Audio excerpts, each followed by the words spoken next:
Everyone knows One Punch Man. If you're on this channel, you definitely know One Punch Man. For all of One Punch Man's charms and refreshing storytelling, there's a little known fact. It's heavily inspired by another Japanese property. I'm talking about AnPanMan. Put the two side by side. One is mostly yellow with red accents, and one is red with mostly yellow accents. Both have round, simple heads. Both wear capes. Both look like a parody of a superhero more than the usual glammed up cape crusader.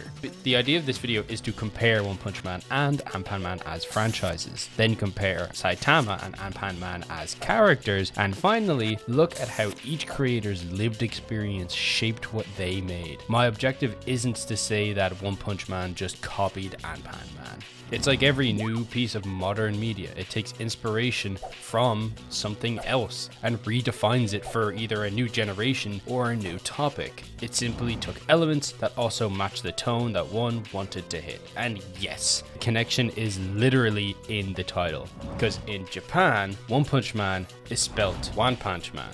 And the wordplay, when you match it up with AnPanMan, that shows the painting plain as day. AnPanMan is Japan's gentlest hero, aimed at kids but built on a rock-solid core of ethics. He's literally made of Anpan, a sweet red bun treat. And when he comes across or meets someone who's hungry, he breaks off a piece of his own head to feed them. This act makes him weaker as a hero, and so he goes back to have a fresh head baked by Uncle Jam every single day. A literal reset so he can keep helping, much like the narrative resets we see in episodic shows. Day to day, he patrols, answers cries for help, and faces his goofy but persistent nemesis, Bacteria Man. The rhythm of an average story is just this continuous cycle that every episodic story has. A problem pops up, and AnPanMan helps, offers by feeding maybe, and then Bacteria causes trouble, and AnPanMan faces him, and kindness wins. It's a very classic story with very few surprises. Fun fact, AnPanMan's head, as I said earlier, is made of Anpan, stuffed with red bean paste, and it shows up in real Japanese snacks too, like the snacks we have in these boxes, Tokyo Treat and Sakura Co. Tokyo Treat is a monthly snack box with the wildest limited edition treats. The rare Kit Kats are included, shipped straight from Japan. This month's Tokyo Treat theme is Snacktacular Halloween. Apple pie Kit Kats, Schoolicious garlic chips will vanish after October. And Sakura Co is a artisan side, the traditional snack and seasonal flavors with signature teas, plus a curated item of homeware every month. Last month it was this mug. This month it's this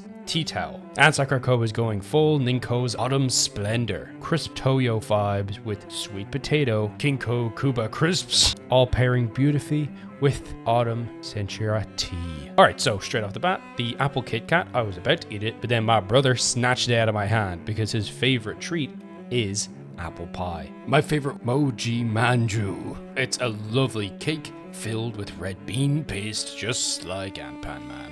But each box comes with a cultural booklet, snack stories, local tidbits, and, very importantly, allergenic info. So if you're interested in Sakura Co or Tokyo Treat, please use code Josephu or use the link in the description for $5 off your order below. And if you order now, you'll get yours in time for Halloween. And a massive thank you to Tokyo Treat and Sakura Co for sponsoring this video. I genuinely really appreciate it. Historically, AnPanMan starts as a picture book by Takeshi Yannis in 1973 and becomes a TV anime, Sure Like AnPanMan, in 1988. And it just keeps going. We're talking well over 1,600 episodes, over 3,000 short segments. Much like many Western cartoons, these animated shorts are 10 minutes long, making up for that 30-minute ad slot that every other show would be taking up, but instead it would insert 2 segments rather than one continuous story throughout. These came across in decades, making it one of Japan's most consistent kid shows. The franchise added dozens of films and mountains of licensed goods,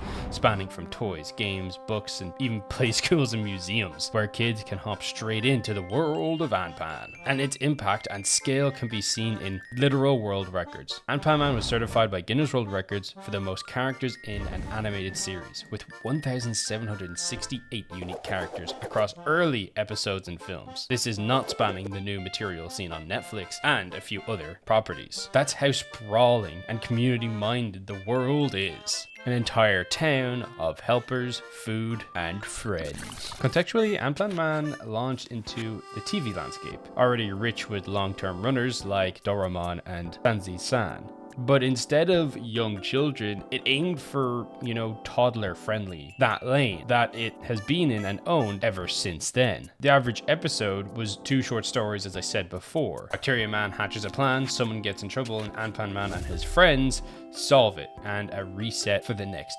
episode, so that all things can return to the status quo, so that the next episode is not hindered by previous plot. For example, let's just jump in and explain the premise of one episode at random. Let's start with episode 37 of the original anime. It opens with this shot right off the bat, reminding me of that JoJo scene when, has something to do with a dog. So this episode, Bacteria Man flies around in his UFO, shooting these sticker pellets at the villagers, and eats the context of this rice pot man's head. What the fuck, bro? When AnPanMan comes to rescue this poor soul whose brains had just been eaten, he also gets trapped, leaving Bacteria Man to freely terrorize the rest of the cast. That is until Uncle Jam saves AnPanMan and his friend by cleaning away the bacterial goo with some soapy water. Then AnPanMan saves the day with a single punch, knocking Bacteria Man out of his UFO and then cleaning Bacteria Man using the same soapy water as before. Bacteria Man shrinks because he's made of bacteria, I guess, and then flees, basically doing the Team Rocket "I'm blasting off again." This is just one random episode, but it helps add some context. I want to go back and look at the pun again and explain why it matters. See, in Japan, AnPanMan isn't just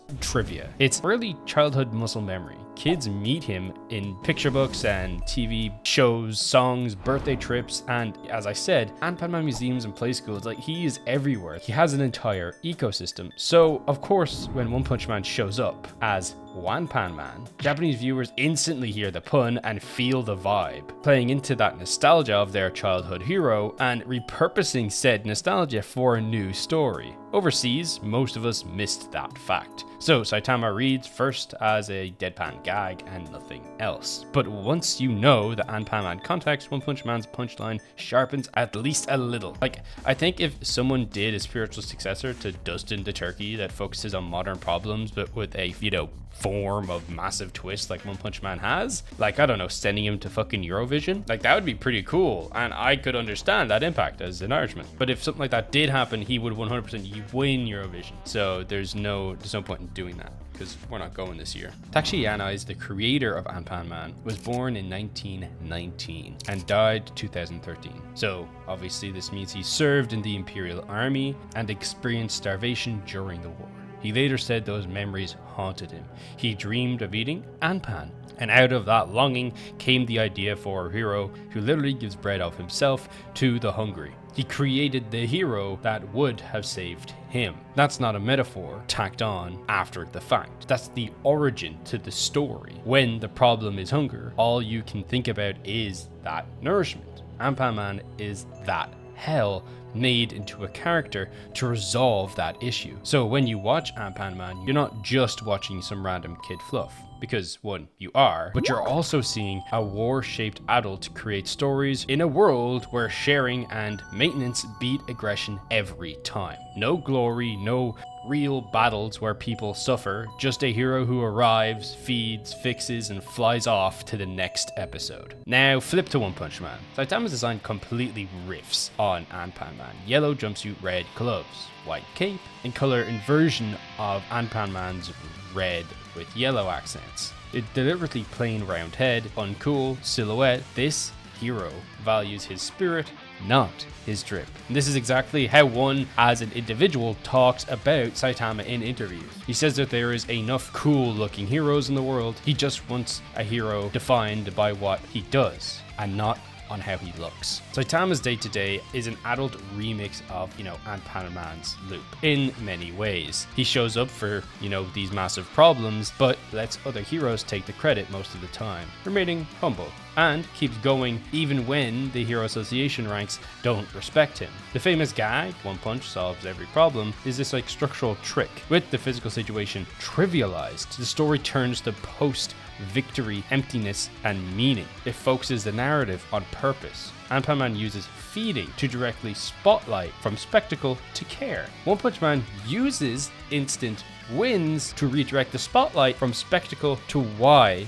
we bother, why we do what we do. The same structure, entirely different subject matters. And this subject matter comes even more clear when we look at our creators. One, the pen name of One Punch Man's creator, started the series as a webcomic in 2009, drawing minimalist style while holding down regular work. He did this part-time, to the point where he took a long-term hiatus from the webcomic in 2010 for a full-time job for undisclosed, but probably not so good reasons. The webcomic's popularity eventually grew and led to Yusuke Murata from Ice Shield 21 and the current One Punch Man manga to reach out and redraw it professionally. But One's original angle stayed intact, a protagonist that already is the strongest, so the story can explore everyday struggles like boredom, recognition, purpose, the very things that the creator was struggling with in real life, writing from his real life, not only from this power fantasy angle alone, turning his struggle into the story.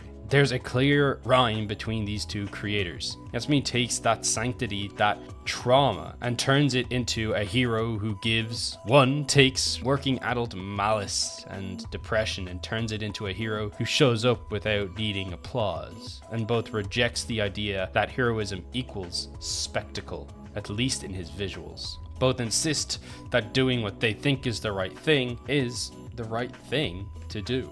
Like, One Punch Man and AnPanMan have a very interesting relationship.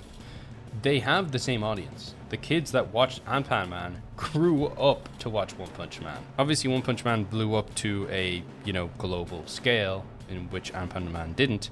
But locally in Japan, there is no way of escaping the similarity between these two properties. So no, One Punch Man didn't copy AnPanMan. It grew out of it. The title nods, the colors echo, and the ethics clearly map over each other. Like, narratively, AnPanMan says, be nourished, and Saitama says, be enough, and keep showing up. Between them, you see a pretty clean definition of how small, repeated acts, in reality, probably keep you sane.